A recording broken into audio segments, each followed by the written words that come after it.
हम अपनी daily routine में वुड हैव जैसे फ़िक्रों का बहुत ज़्यादा इस्तेमाल करते हैं। उसकी रीज़न बड़ी जो है वो ये है क्योंकि वुड हैव पास्ट डिज़ायर को शो करता है, यानी कि माजी की ख्वाहिश। और इंसान की फितरत है कि वो हमेशा गुजरे हुए वक्त पर अपनी ख्वाहिशात का इजहार करता रहता है कि अगर ये होता तो मैं ये कर देता, ये मिल जाता, वो हो जाता।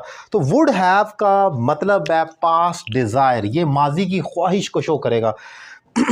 इसमें उर्दू में आम तौर पर अगर आप फ़िक्रों के आखिर में देखें तो ता ती ते जैसे लफ्ज़ आते हैं। अगर वो जाता, वो करता, वो पढ़ता, मैं चला जाता, मैं लिख लेता, वगैरह वगैरह। तो वुड हैव के साथ वर्ब की थर्ड फॉर्म आएगी पास्ट डिज़ायर।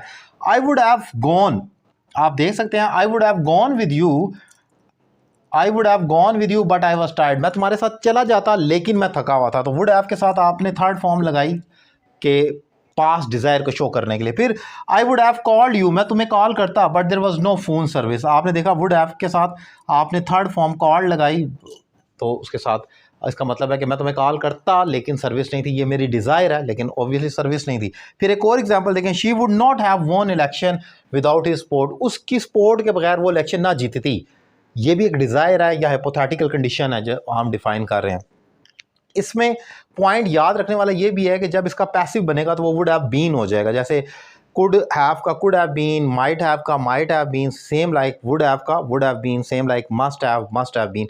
जैसे कि मैच, वो मैच जीत जाता लेकिन उसने नहीं खेला, ही वुड हैव, अच्छा ये तो एक्टिव है, ये आप ऐसे कह ले मैच जीत लिया जाता लेकिन उसने नहीं खेला।